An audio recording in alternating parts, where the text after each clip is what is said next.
Hello students, चलिए LPP की अब एक नई प्रॉब्लम लेते हैं हम लोग। और ये प्रॉब्लम्स हम यहाँ मैंने ऑलरेडी पहले यहाँ आपको लिख दी है। यहाँ प्रॉब्लम आपके पास बुक्स में भी मिल जाएंगी, और अगर आपके पास बुक्स में ये नहीं है या बुक्स नहीं है तो आप इसको वीडियो को पॉज करके और ये क्वेश्चन जो है पूरा नोट कर लीजिएगा। ओके, ठीक है। चलिए देखिए, प्रॉब्लम जो क्वेश्चन जो हमने लिया है ये भी बिल्कुल अभी लेवल सेम चल रहा है। अच्छा, बिल्कुल जो हमने सीख करके आए हैं हम बिल्कुल वैसे ही इसको हम चलाएंगे। यहाँ आप अब इस सिचुएशन को देखिए, सारी की सारी जितनी भी एलपीपीज वगैरह होती हैं ये हम ओआर का पार्ट पढ़ रहे हैं। सभी हमारी बिजनेस प्रॉब्लम्स होती हैं, इन्हें हमें सॉल्व करना है। हमें मैक्सिमम प्रॉफिट कमाना होता है या हमारा जो लॉस है उसको मिनिमम से मिनिमम हमें करना होता है। हम लोगों को अपनी एरर मिनिमम करनी होती है। यही बिजनेस प्रॉब्लम होती है, यही हमारा ऑप्टिमेशंस हमारे पास होता है। इसी को ही हम लोगों को आगे लेकर के चलना होता है। तो देखिए जरा, यहाँ हमारे पास एक क्वेश्चन है। क्वेश्चन में कहा गया है कि एक फर्म हमारे पास है, जो वो फर्म है वो हमारे पास दो टाइप की इलेक्ट्रिक डिवाइसेस बनाती है। ठीक, एक तो डिवाइस ए है और डिवाइस बी है। पहले क्वेश्चंस को हम लोग पूरा रीड कर लेते हैं, उसके बाद में आपको बताऊंगा कि आपके पास जितने भी क्वेश्चंस आते जा रहे हैं उनमें अब आप लोगों को सिमिलरिटीज नजर आने लग जाएंगी कि क्या क्या हमें यहां से कलेक्ट करना है और कैसे विचार करना है, सोचना है। ठीक, देखिए हमें कहा गया है कि एक फर्म है वो दो टाइप्स के यहाँ पर इलेक्ट्रॉनिक डिवाइसेस बना रही है, एक तो ए और दूसरी बी। ओके, अच्छा अब देखिए यहाँ क्या कहा है कि जो आपके पास यहाँ ए और बी जो डिवाइसेस हैं वो मार्केट में जब सेल की जाती हैं तो उसकी एक यूनिट पर आपको 20 रुपए मिलते हैं ए के लिए, और बी की एक यूनिट पर आपको 30 रुपए मिलते हैं प्रॉफिट में बी के लिए। ए और बी का प्रॉफिट हमें यहां पर बता दिया गया है पर यूनिट का। ए का प्रॉफिट 20 रुपीज, बी का प्रॉफिट हमारे पास 30 रुपीज। देखिए जरा, यहां इलेक्ट्रॉनिक डिवाइसेज है और हमें पता है कि इलेक्ट्रॉनिक डिवाइसेज जो होती हैं उनमें कई सारे कंपोनेंट्स आते हैं। आपने कभी देखा होगा कि कभी आप लोगों ने, जैसे हमारे पास कई सारी इलेक्ट्रॉनिक डिवाइसेस होती हैं घर में भी, इनमें जो खराब हो जाती हैं तो हम उनको खोल करके देखते हैं। जो प्लेट्स होती हैं उन प्लेट्स के अंदर काफ़ी सारे कंपोनेंट्स लगे हुए होते हैं। कोई ट्रांजिस्टर होता है, कहीं ट्रांसफार्मर्स होता है, वहाँ पर डायोड होते हैं, वहाँ पर हमारे पास कैपेसिटर्स होते हैं, कोइल्स होती हैं, चिप्स होती हैं। तो कई सारे कंपोनेंट्स वहाँ लगे हुए होते हैं। तो इस इलेक्ट्रॉनिक डिवाइसेस में अगर आप देखोगे तो यहाँ पर हमें बताया गया है कि हमारे पास यहाँ मोटर्स हैं और ट्रांसफार्मर्स हैं। ये किस में है? ये ए डिवाइस के अंदर। तो हमें कहा गया है कि ए डिवाइस की एक यूनिट में आपके पास 3 मोटर्स लगी हुई हैं और 2 ट्रांसफार्मर्स लगे हुए हैं। करेक्ट। दूसरा, यहाँ जो बी हमारे पास डिवाइस है उसकी भी एक यूनिट में हमारे पास यहाँ 2 मोटर हैं और 4 ट्रांसफार्मर्स हैं। देखो, दोनों ए और बी जो डिवाइसेस हैं उसमें हमारे पास सेम 2 चीजें लग रही हैं, एक तो मोटर और दूसरी ट्रांसफार्मर्स। तो ए के अंदर जो मोटर्स हैं वो 3 मोटर हैं और यहाँ 2 ट्रांसफार्मर्स है। बी के अंदर 2 मोटर हो गई और 4 ट्रांसफार्मर्स हो गए। ठीक, अलग अलग डिवाइसेस और अलग अलग क्वांटिटीज इनकी। करेक्ट।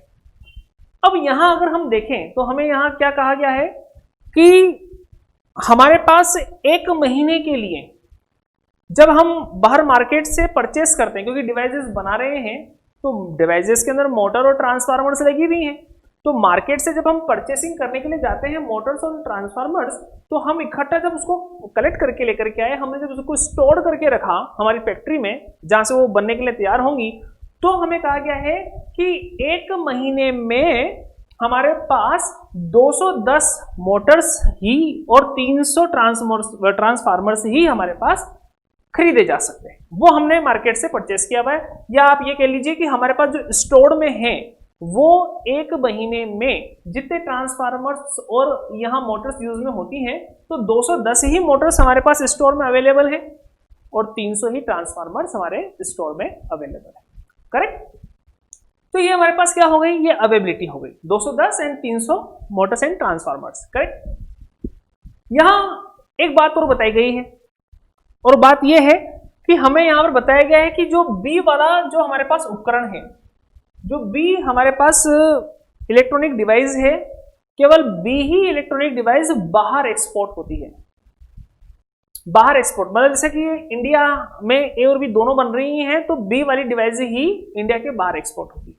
आपको थोड़ी बहुत मैं नॉलेज देता हूं यहां पर कि देखिए जरा कि हमारे पास इंडिया में जितने भी इलेक्ट्रॉनिक डिवाइसेस होते हैं, जितने भी सर्किट्स वगैरह होते हैं, ये सब, तो ये सारे के सारे अपनी इलेक्ट्रिसिटी के अकॉर्डिंग यहाँ 220 से 240 वोल्ट पर ही वर्क करते हैं, करेक्ट। तो इसलिए जितनी भी यहाँ पर डिवाइसेस बनती हैं, चाहे वो एलईडी टीवी हो, चाहे हमारे पास वो एसी हो, चाहे हमारे पास एलईडीज हो, हमारे पास किसी भी तरह की जो डिवाइसेस हैं वो जो लाइट में लगाई जाती हैं वो हमारे पास यहाँ 220 से 240 वोल्ट पर काम करती हैं।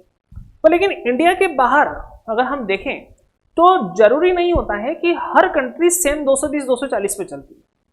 जैसे अमेरिका में वहां 120 वोल्ट पर डिवाइसेस वर्क करती है।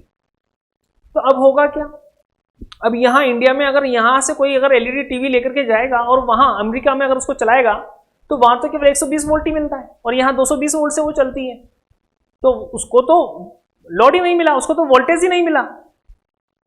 तो वहां तो 120 वोल्ट है और डिवाइसेस यहां कितने ही तैयार हुई, 220 वोल्ट पर तैयार हुई है।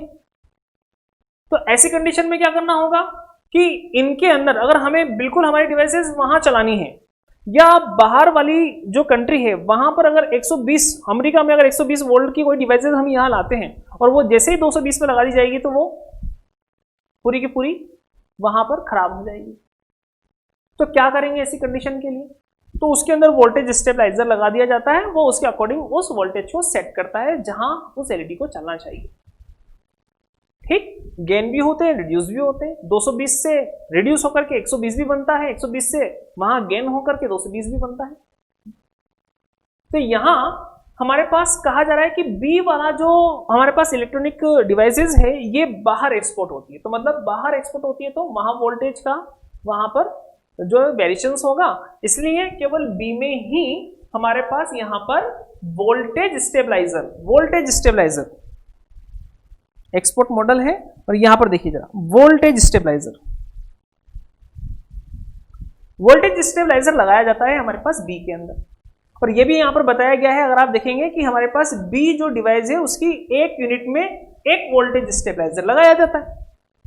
ठीक, type B is an export model requires a voltage stabiliser, वो एक वोल्टेज स्टेबलाइजर बी के अंदर लगाया जाता है। मोटर ट्रांसफार्मर्स तो लग ही रहे थे पर लेकिन केवल बी के अंदर ही वोल्टेज स्टेबलाइजर लगेगा, ए में नहीं लगाया जाता है। ठीक, अब हमें यह कहा गया है कि यहां पर अगर आप देखेंगे तो हमें यहां कहा गया है कि ऐसे जो हमारे पास वोल्टेज स्टेबलाइजर हैं वो हम लोग 65 ही परचेस कर सकते हैं, या हम ये कह सकते हैं कि 65 ही हमारे स्टोर में अवेलेबल है। 65 वोल्टेज स्टेबलाइजर ही हमारे पास स्टोर में है। धीरे धीरे आपको सब पता लग रहा होगा कि क्या हमारे पास यहाँ कंस्टेंट्स आ रहे हैं, क्या हमारे पास अवेबिलिटीज हैं, हमें किन दायरों के अंदर रहकर के वर्क करना है। यहां अब आगे का एम देखिए, यहां लिखा हुआ है हमें मैक्सिमम प्रॉफिट चाहिए और मैक्सिमम प्रॉफिट के लिए आप अपनी इस एलपीपी को आप जनरेट करें और उसका ग्राफिकली सॉल्यूशन से निकालिए। ठीक, एलपीपी जनरेट कीजिए और ग्राफिकली सॉल्यूशन से निकालिए, मैक्सिमम प्रॉफिट हमें ला करके देना है। अब यहां मैक्सिमम प्रॉफिट ला करके हमें देना है। ठीक है, बात पूरी हमें समझ में आ चुकी, पूरा क्वेश्चन हमें समझ में आ चुका है। ध्यान दीजिए कि यहां हमें, मैंने आपको बताया था कि आपको जो आपका एम होता है, जो आपका ऑप्टिमाइजेशन है, आप जिस पर वर्क करना चाहते हैं कि हमें वर्क यहां करना क्या किया जाए यहां, तो आपको लास्ट वाली लाइन में लिख करके दिया जाता है। मैंने पहले भी बताया था आपको, लास्ट वाली लाइन में अगर आप देखोगे तो यहां क्या लिखा हुआ है कि हमारे पास अधिकतम लाभ हमें चाहिए, हमें मैक्सिमम प्रॉफिट चाहिए। तो मैक्सिमम प्रॉफिट चाहिए, ये लास्ट वाली लाइन में लिखा हुआ है, इस पे हम वर्क करेंगे।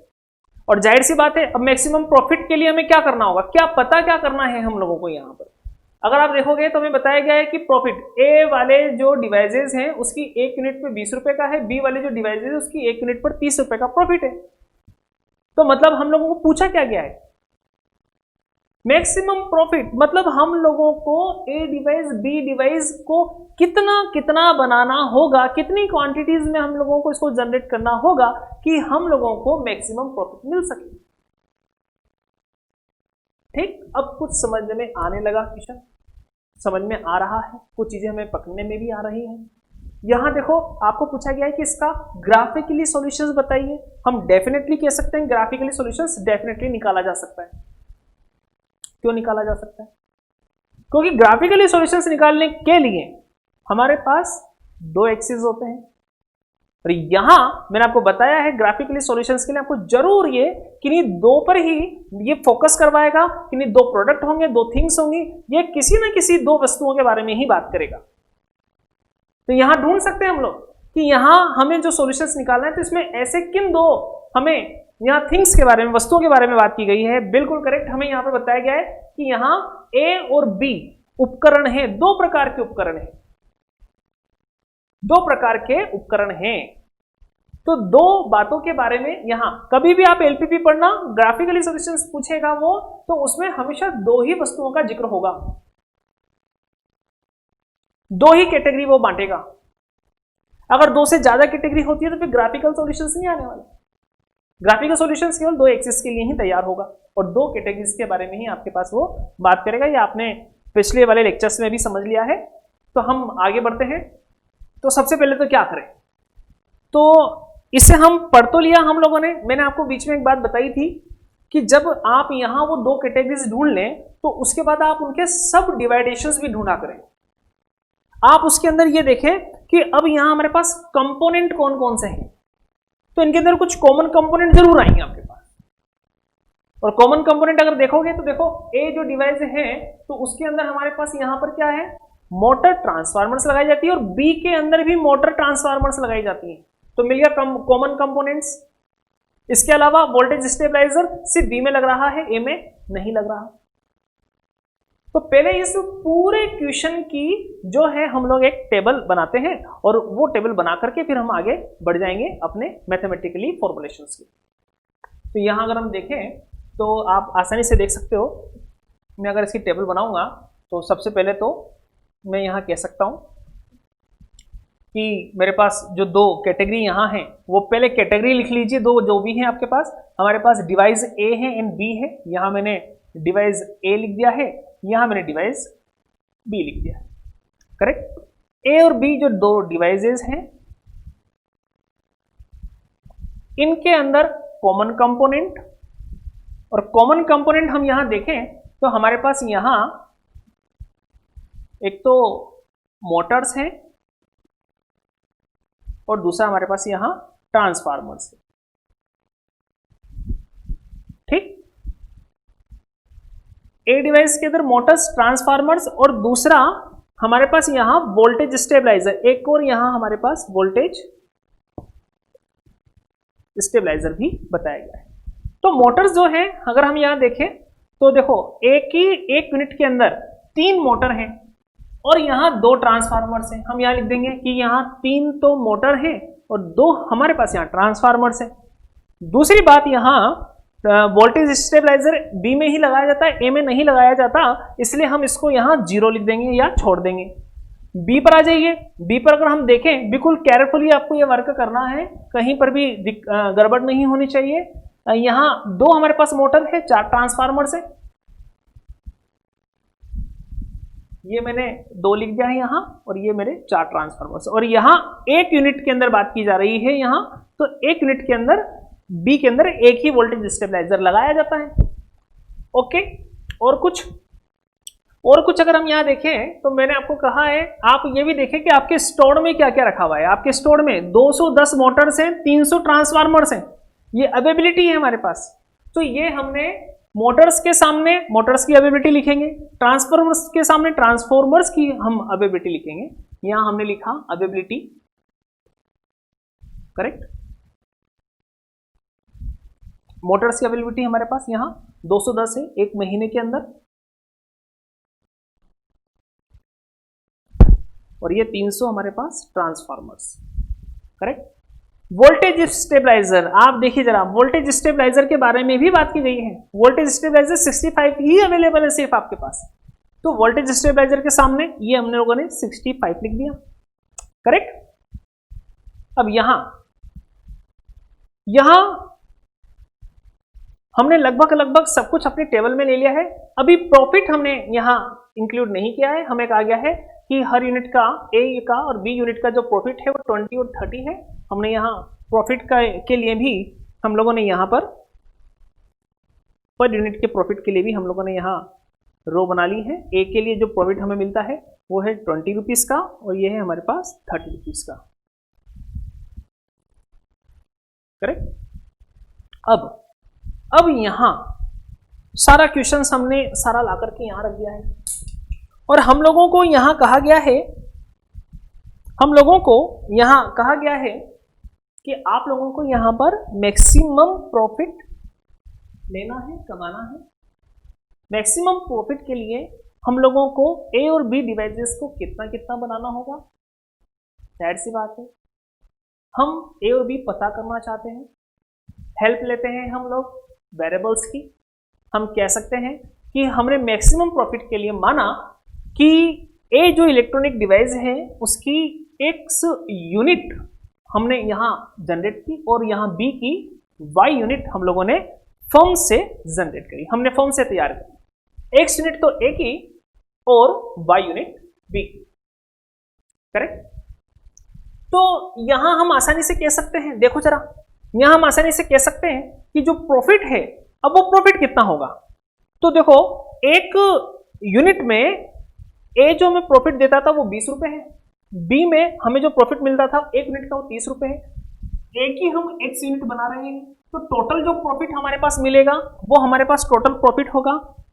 प्रॉफिट जो हम लेंगे यहां वो हमारे पास हो जाएगा 20x प्लस एक यूनिट में 30, तो ये y यूनिट के लिए बन जाएगा 30y। और इस प्रॉफिट को हमें क्या करना है, मैक्सिमम करना है, करेक्ट। दूसरा, अवेबिलिटीज आप यहां देखिए, देखो मोटर्स, हम पहले ये चेक कर लेते हैं कि ए और बी जो दो डिवाइसेस हैं उनके अंदर जो मोटर्स हमारे पास लग रही हैं, तो टोटल मोटर्स हमारे पास कितनी काम में आ रही हैं। तो एक यूनिट के अंदर अगर हम ए देखें, ए डिवाइसेस के अंदर जो एक यूनिट होती है उस एक यूनिट में 3 मोटर लगाई जाती है और बी वाले में एक यूनिट में 2 मोटर लगाई जाती है। ए की हम एक्स यूनिट बना रहे हैं, तो टोटल हमारे पास एक्स यूनिट बनाने पर मोटर की जो संख्या होगी वो हो जाएगी 3x, करेक्ट। और यहां जो बी है उसमें हमारे पास हो जाएगी मोटर की संख्या 2y, तो टोटल मोटर्स की क्वांटिटी 3x प्लस 2y हो गई। और हमारे पास जितनी मोटर्स स्टोर्स में अवेलेबल हैं वो कितनी है, 210, इसलिए हम कह सकते हैं कि हम इस 210 के दायरे में रहकर ही काम करेंगे। हम लोग इतने ही इलेक्ट्रॉनिक डिवाइसेस बनाएंगे कि मोटर की संख्या वहां पर 210 से कम रहे या उसके बराबर हो सकती है, लेकिन 210 से ज्यादा नहीं होनी चाहिए, ठीक। तो हमारे पास कंस्टेंट्स यहां बन जाएगा is less than equals to 210। इसी तरीके से हम यहां लेंगे, तो ये ट्रांसफार्मर्स देखें तो टोटल ट्रांसफार्मर्स हम यहां अगर काउंट करें तो बनेंगे 2xn प्लस ये हो जाएगा 4y less than equals to and 300, correct. 300 available है, तो 300 के अंदर ही हमें लोगों को इनको वर्क करना होगा। दूसरा, वोल्टेज स्टेबलाइजर, एक यूनिट में एक ही वोल्टेज स्टेबलाइजर लगाया जाता है। आप कितनी यूनिट बना रहे हैं, आप y यूनिट बना रहे हैं, इसलिए हम कह सकते हैं कि हमारे पास वोल्टेज स्टेबलाइजर जितना बनाया जा रहा है, तो जितनी संख्या हम b की बनाएंगे और b कितना बना रहे हैं हम y, तो हम कहेंगे कि y यूनिट हम लोगों ने बनाई है, तो y यूनिट के अंदर जितनी यूनिट हमने बनाई है b की उतने ही वोल्टेज स्टेबलाइजर लगेंगे। मतलब y का मान जो है हमारे पास वो 65 से कम होना चाहिए या बराबर होना चाहिए। x और y सारी के सारी क्वांटिटीज हैं, इसलिए x और y हमेशा कैसे होंगे, पॉजिटिव होंगे। ये पूरा का पूरा हम लोगों ने यहाँ टेबल बना ली है, यहाँ टेबल बनाकर के तैयार करी है और ये उसकी मैथमेटिकली फॉर्म है। अभी सिर्फ हम लोगों ने टेबल बना करके इस पूरे क्वेश्चंस को देखा है। इसके सॉल्यूशंस के लिए हम अगले लेक्चर पर बात करें, ओके। ये आप लोग यहाँ तक जो हमने लिया है वो टेबल फॉर्म हमने तैयार कर दी है। अगले लेक्चर में हम इसका सॉल्यूशंस देखेंगे। थैंक यू, धन्यवाद।